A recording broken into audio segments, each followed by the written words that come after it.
যারা ধোঁকা খায় তারা কিন্তু সৌভাগ্য মানুষ, খুব ভাগ্যবতী মানুষ। কারণ ধোঁকা যদি না দিত মানুষে, তাহলে মানুষ চিন্তা পারতাম না কে আপন আর কে পর। কারণ একসময় বোকা ছিলাম, তাই প্রত্যেকটা মানুষের কাছে ধোঁকা খাইছি। ধোঁকা যদি না খাইতাম তাহলে আল্লাহরে চিন্তা পারতাম না, আল্লাহরে ডাকার সুযোগ পাইতাম না। ধোঁকা যদি না খাইতাম আজকে এত টাকা পয়সা বাড়ি গাড়ির মালিক হইতে পারতাম না। তে যে আমার এরা আঘাত দিছে হে হয়তো একসময় নিজের ভুলটা বুঝতে পারবো, কিন্তু আমি তারে অপরাধী ভাবি না।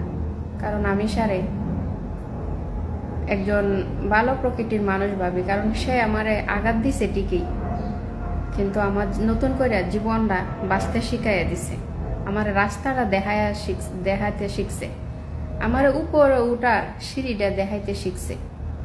আচ্ছা নি এলাকে প্রেমিক হোক বা নিজের বিয়ে করা স্বামী হোক বা ভাই বোনে হোক বা বাবা মাই হোক বা ফ্যামিলির আত্মীয় স্বজনের মধ্যে কেউ যেই হোক, ধোঁকা যারা খায় তারা কখনো অপরাধী ভাববে না নিজেরে। একটা কথা মনে রাখবেন, মানুষের কাছে আঘাত খাওয়া ভালো, কারো আঘাত দেওয়া ভালো না। যাদের কাছে আঘাত পাইবেন তারাই আপনার জীবনের সফলতার মঠটা দেখাইয়া দিব। যেমন আমি কিন্তু ভাই বোন বাবা মা প্রত্যেকটা মানুষের কাছে একটা অবহেলার পাত্র ছিলাম, করুণা ছিলাম, একটা রাস্তার পুরানা পাথর ছিলাম। এমন স্বামীর কাছেও, স্বামীর প্রত্যেকটা ফ্যামিলির কাছে আমি অশিক্ষিত ছিলাম, পড়ালেখা তেমন বেশি করি নাই, অশিক্ষিত ছিলাম, আমি গরিব ঘরের মেয়ে ছিলাম। আজকে দেখেন এই মানুষটি আমার এতটা উপরে তুলছে, না আমার চিন্তা পারে না আমার কিনতে পারে। আজকে ওরা আর আমি আকাশ পাতাল ব্যবধান, বুঝছেন?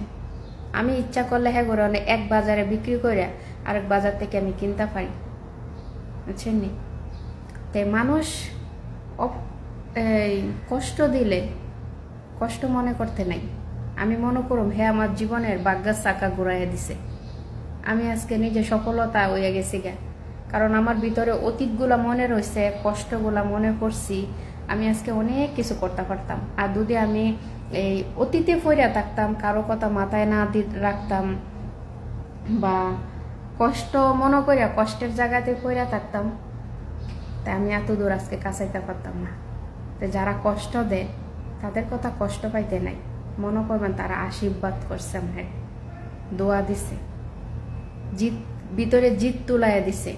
আর সেই জিদ মাথায় রেখে জীবনে প্রতিষ্ঠিতকরণের করবেন, চেষ্টা করবেন, দেখবেন ইনশাল্লাহ প্রতিষ্ঠিত হইতে পারবেন। মানুষের ছোট ছোট আঘাত এটির ছোট স্বর্ণের টুকরা ভাববেন, ভাববে সামনের দিক দিয়ে আগাইয়া যাইবেন। কিন্তু সততা রাখতে হইব, সততা রাখিয়া সামনের দিক দিয়ে আগাইয়া যাবেন, দেখবেন বড় স্বর্ণের খনির সন্ধান ঠিকই একদিন পাইবেন, বুঝছেন? যেটা আমার ক্ষেত্রে হয়েছে, আমি পাইছি।